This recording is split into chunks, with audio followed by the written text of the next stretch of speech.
예수님의 12 제자 중에 한 사람인 시몬 베드로가 예수님께 아주 명확한 신앙 고백을 함으로 말미암아 복받은 이야기를 우리에게 전해주고 있습니다.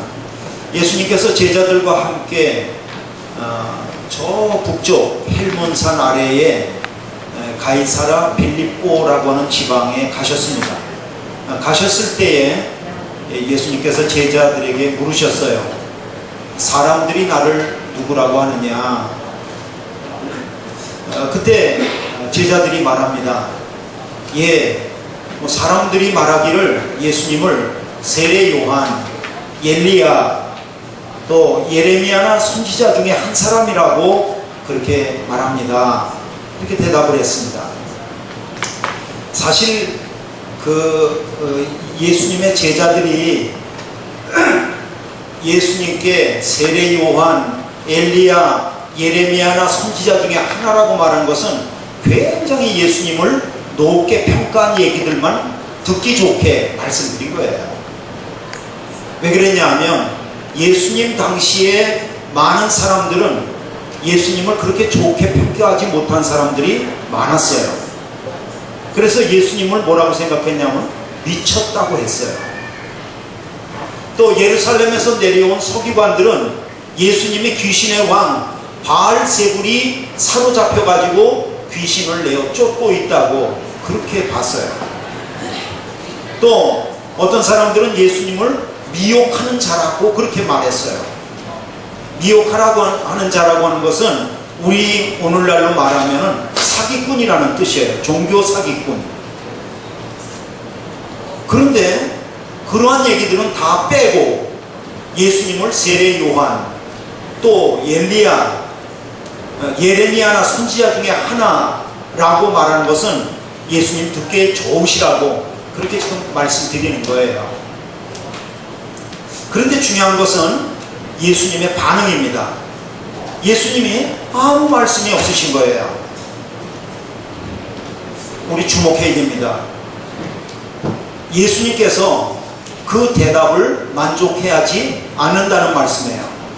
예수님께서 그 말씀이 정답이 아니라는 뜻이에요. 그래서 예수님이 다시 제자들에게 묻는 거예요. 그래? 그러면 너희는 나를 누구라고 하느냐? 굉장한 질문이죠. 사람들은 그렇게 말하지만 그거 중요하지 않아. 그거 정답 아니야.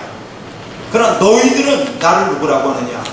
너희들은 적어도 3년 정도를 나하고 따라다니면서 하나님 나라의 말씀을 너희들에게 가르칠 때에 너희들은 내 앞에서 바로 들었지 않냐? 너희들은 나를 잘 알 수 있지 않겠느냐? 그러면서 제자들에게 물으시는 거예요. 내가 누구지? 제자들이 아무 말을 못합니다. 그리고 침묵을 깨고 시몬 베드로라고 하는 사람이 예수님께 말씀드려요. 예수님, 당신은 그리스도요, 살아계신 하나님의 아들이십니다.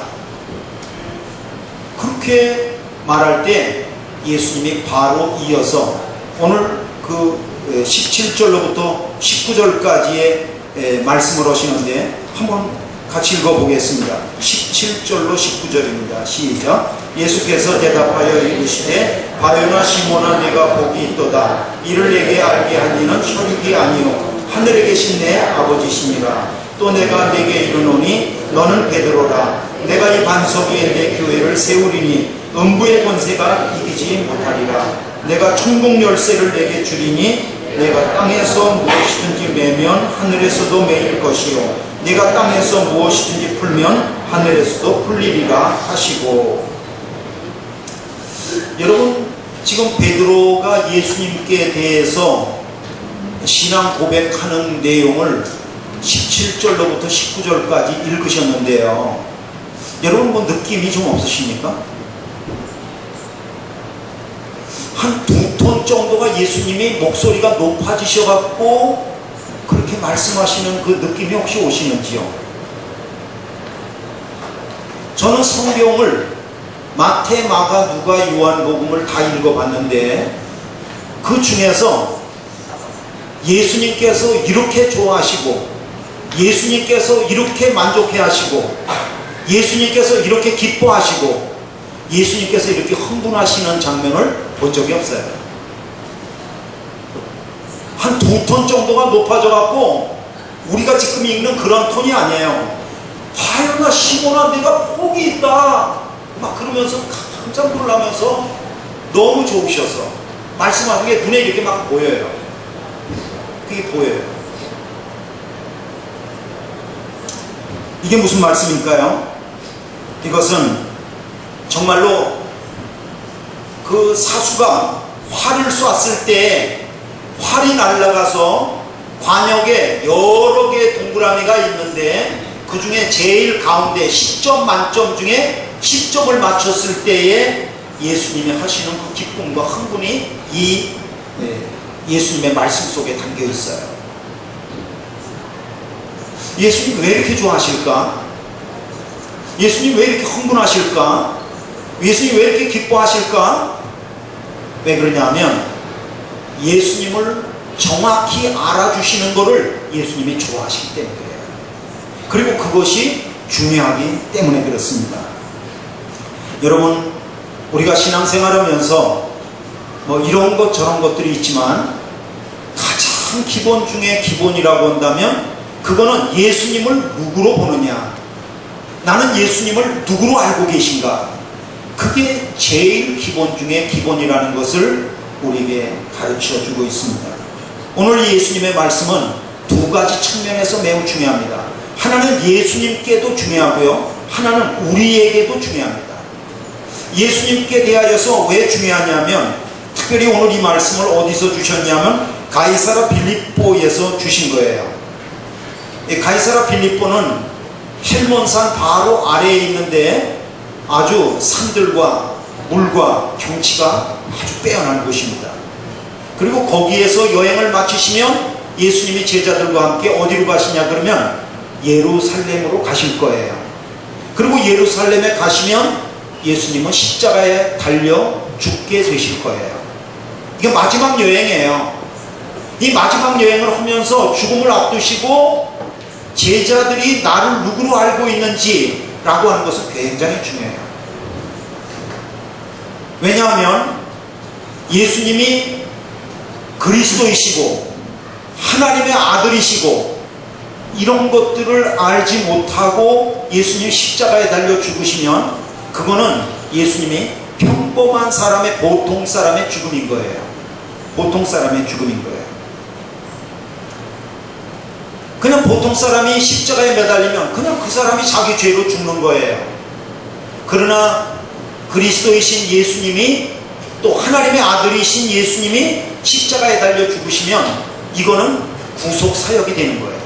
그의 흘리신 보배로운 피로 말미암아 나의 죄를 용서함 받고 나로 하여금 이 세상에서 영원한 천국으로 영생을 얻게 하시는 복을 누리게 하는 것을 믿으시길 바랍니다.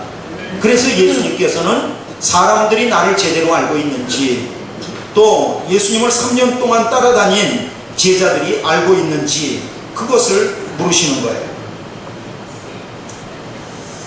예수님은 3년 동안 제자들과 함께 이 마을 저 마을을 옮겨 다니면서 사역하시면서 수많은 병자들을 고쳐주셨습니다. 그리고 더러운 귀신들을 내어 쫓아주셨습니다. 그리고 우리가 볼 때 깜짝 놀랄 만한 여러 가지 기적들을 갖다가 행하셨죠. 그래서 성경은 이 깜짝 놀랄 만한 기적을 기적이라고 그러지를 않고 그걸 나타낼 표자 표적이라고 해요. 그러니까 뭘 나타내시려고 그러냐, 그 기적을 통해서 뭘 나타내시려고 그러냐면 예수님이 그리스도이시고 예수님이 하나님의 아들이시라는 것을 모든 사람들에게 보여주려고 그러시는 거예요. 그걸 깨닫게 하려고 그 기이한 일들을 행하시는 거죠. 그래서 그것을 우리는 표적이라고 말을 해요. 여러분, 한 번은 예수님께서 사람들에 의해서 들려온 중풍병자가 왔습니다. 근데 그 중풍병자를 고치실 때 예수님이 뭐라고 말씀하시냐면 내 상을 들고 가라, 그렇게 말씀하지 않으셨어요. 내가 고침받았다 뭐 그렇게 말씀하지도 않으셨어요. 그러면 예수님이 어떻게 말씀하셨냐 하면 작은 자야 내 죄 사함을 받았느니라 이렇게 말씀하셨어요. 뭐가 사함 받았다고요? 죄 사함을 받았다. 이건 정말 놀라운 말씀이에요. 우리가 들으면 그렇게 놀랍지 않아요. 죄 사함을 받았다 그냥 그랬나 보죠 뭐 이렇게 되지만 유대인들이 들으면 깜짝 놀랄 말이에요. 왜 깜짝 놀랄 말이냐면 죄를 사하실 수 있는 권세는 누구에게만 있냐 그러면 오직 하나님께만 있는데 사람이 내 죄 사함을 받았느니라 이렇게 말하니까 이게 말이 안 되는 거죠. 아니 자기가 무슨 하나님이야? 왜 까불어? 뭐 이런 식이죠. 그래서 사람들이 예수님을 비난하면서 뭐라 그래요? 오 신성모독이로다. 성경에 그러잖아요. 신성모독이로다. 근데 예수님도 알고 계세요. 내 침상을 들고 일어나 가라 그렇게 말씀하실 수도 있는데 일부러 너의 죄 사함을 받았느니라 그 말을 일부러 하셨대요. 그리고 성경에서 예수님은 뭐라고 말씀하시냐면 이렇게 말씀하세요. 인자가 땅에서 죄를 사하는 권세가 있는 줄을 너희로 알게 하려 하노라. 다시 말합니다. 예수님께서 내가 그리스도다, 내가 하나님이다, 죄를 사할 수 있는 권세 있는 분, 내가 바로 그분이다 라고 하는 것을 중풍병자를 고치는 일을 통해서 표적을 나타내 보여주신 거예요. 그렇게 예수님은 자신이 그리스도라고 하는 것을 알려주기를 간절히 원하세요. 간절히 원하세요. 그런데 중요한 것은 예수님이 아무리 내가 그리스도라고 하는 것을 증명해 보이고 나타내 보이려고 할지라도 그것을 바라보는 사람이 중요해요. 바라보는 사람도 그리스도시네, 하나님의 아들이시네 그렇게 받아들여야 되는데 그러지를 못했어요. 그러니까 보여주는 것보다 더 중요한 것은 그거를 보는 사람이에요. 그것을 받아들이는 사람이 어떻게 보느냐가 더 중요하다는 것을 성경은 우리에게 말씀하고 있습니다.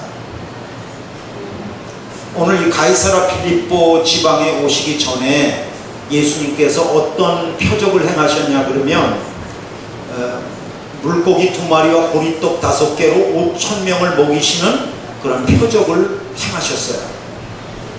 여러분 보리떡 5개와 물고기 2마리로 5,000명 먹이시는 이 표적은요 다른 기적하고 좀 달라요.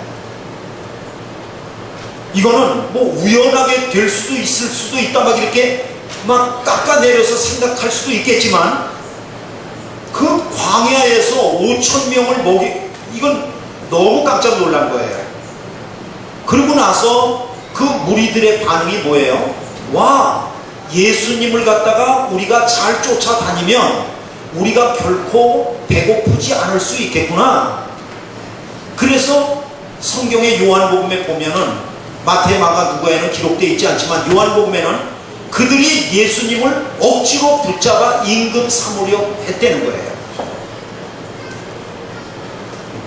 그러니까 그 사람들은 예수님을 누구로 세우려고 그런 거예요? 경제 대통령으로 세우려고 그랬다는 거예요. 경제 메시아로 삼으려고 그랬다는 거예요. 여러분 보세요. 예수님은 물고기 2마리와 보리떡 5개를 가지고 내가 바로 생명의 떡이라고, 내가부터 하늘로부터 내려온 생명의 떡이라고, 내가 그리스도라고, 하나님의 아들이라고 그거를 많은 사람들에게 보여주셨는데 사람들은 저 사람 따라다니면 배고프지 않겠는데 이렇게만 생각하는 거예요. 받아들이는 사람은. 그러니까 엉뚱하게 보는 거죠. 엉뚱하게. 여러분 예수님께서 십자가에 달려 죽으시고 부활하신 다음에 40일 동안 그 부활하신 몸을 제자들에게 보이셨습니다. 그리고 40일 지나서 이제 하늘로 올리우시는 거예요. 그때 예수님을 따르던 제자들이 거기 다 감람산에 모였습니다. 예수님 올리우시려고 할 때 그때 제자들의 질문이 뭐죠? 예수님, 이스라엘 나라를 회복하심이 지금 이때입니까? 이렇게 물어보는 거예요. 그러니까 이 예수님을 따르는 제자들은 계속해서 예수님을 따라다니면서 예수님에게 어떤 기대를 걸고 있었냐 그러면, 예수님께서 저 더러운 이방인 로마 정권을 권능으로 무너뜨리시고, 그리고 우리 거룩한 구별된 하나님의 백성들, 이스라엘 백성들을 해방시키고 자유케 하시는 그런 정치 메시아가 되기를 기대했다는 거죠. 이렇게 달라요. 예수님은 끊임없이 십자가에 달려 죽으시고 고난받으심으로 피 흘려주시고 우리의 죄를 사하시는 구세주가 되기를 원해서 그들에게 다가오셨지만, 사람들은 예수님을 갖다가 따르면서 경제 메시아, 정치 메시아 그렇게 되기를 바랐다는 거예요. 그러니까 예수님의 소원과 사람들의 소원이 다른 거예요. 다른 거예요. 여기에 갭이 있어요. 여기에 갭이 있어요.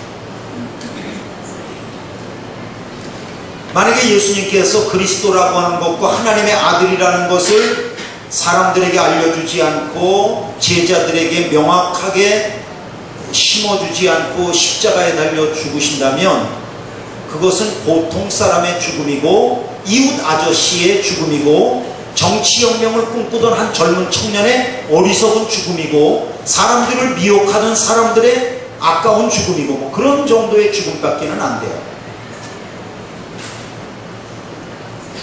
예수님이 십자가에 달려 죽으시는, 이제 얼마 안 있으면 십자가에 달려 죽으시는 그 사건이 그런 죽음이 아니라 온 인류를, 여러분과 저를 위해서 죄를 사하기 위해서 죽으시는 구속의 죽음이시라는 것을 알려주시기 위해서는 예수님이 그리스도다, 예수님이 하나님의 아들이시다 라고 하는 걸 알려주기를 원하셨던 거죠. 그런데 그 대답을 누가 했냐? 시몬 베드로가 한 거예요. 그러니 예수님이 그 기쁨이 얼마나 대단했겠어요. 예수님의 흥분이 얼마나 대단했겠어요.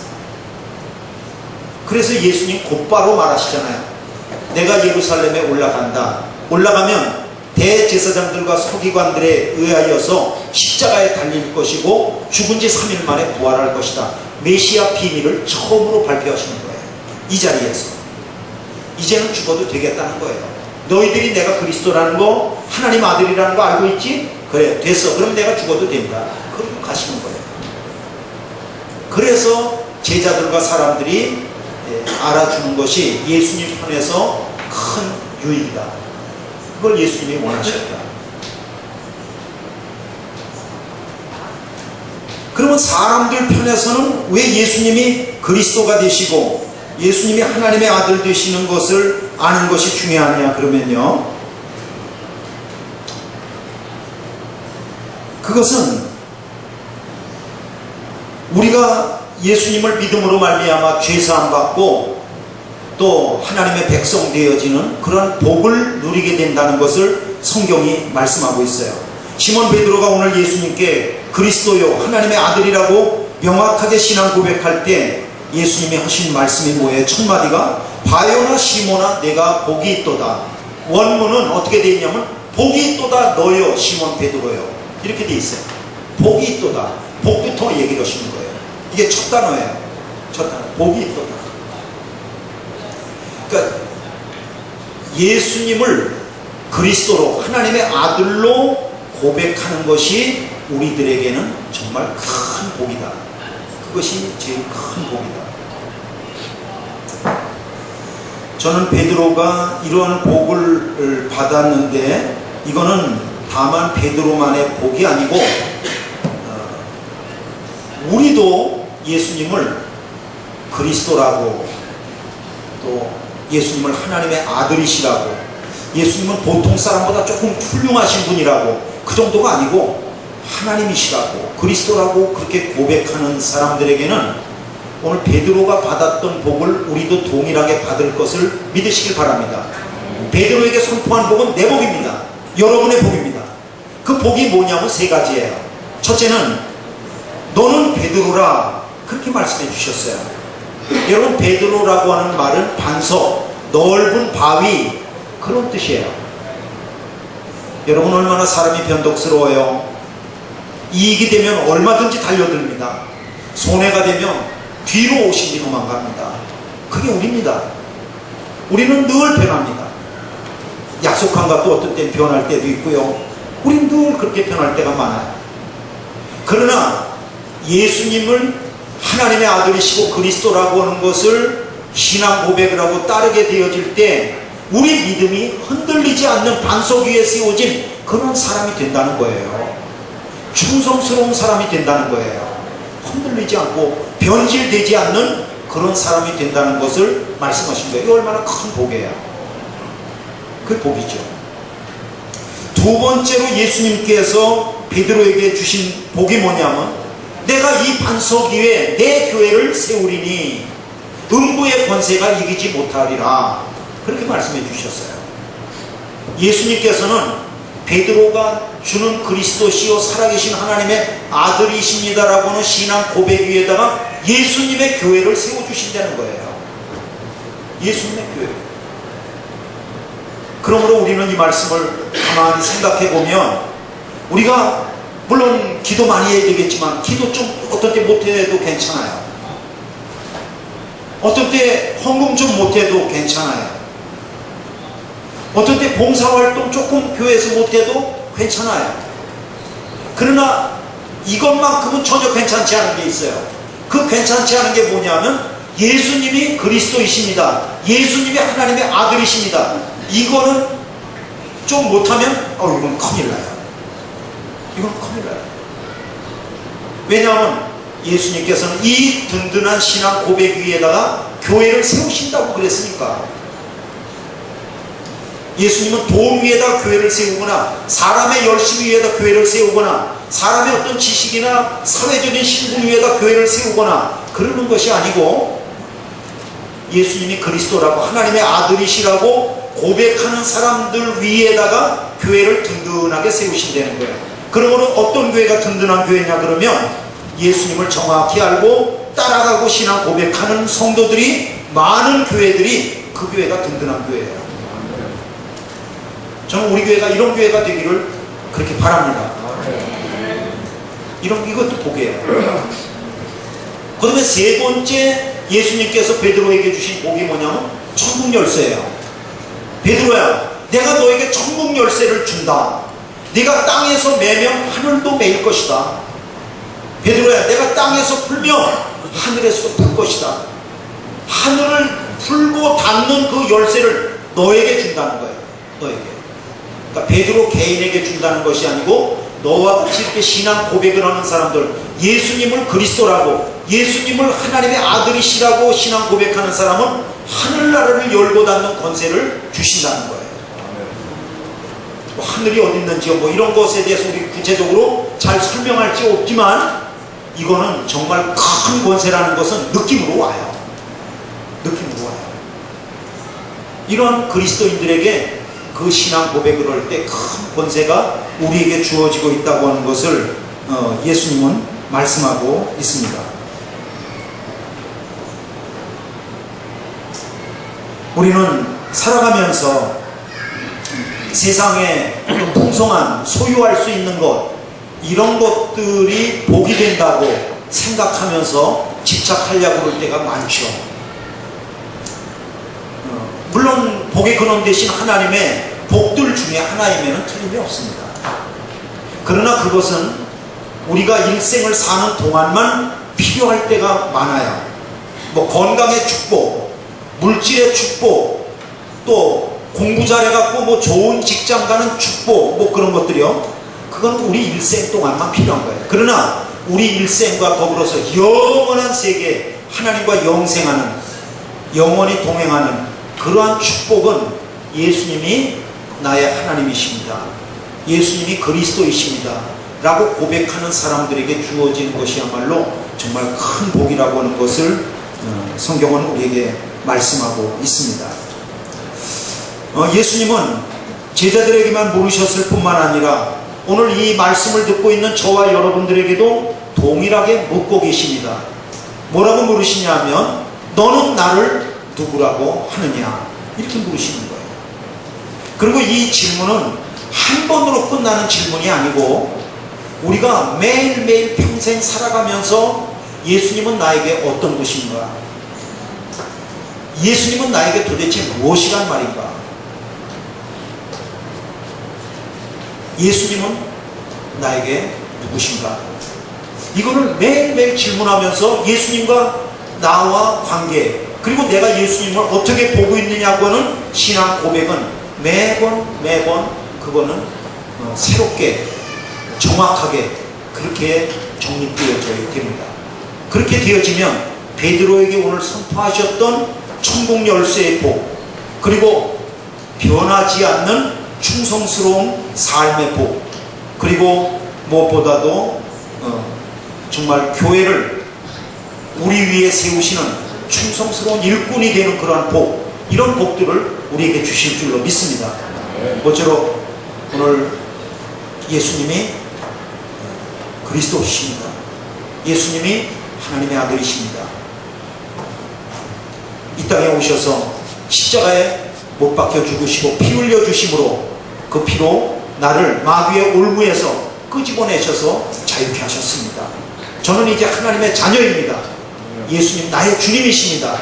이 고백이 오늘도 말씀을 듣는 가운데 십자가에 흘리신 예수님 피가 저와 여러분들 속에 덮어지셔서 그 고백이 더욱더 빛나셔서 베드로에게 하셨던 이 축복이 저와 여러분들의 복이 되시기를 주님의 이름으로 축원합니다. 기도하겠습니다. 하나님 아버지 감사합니다.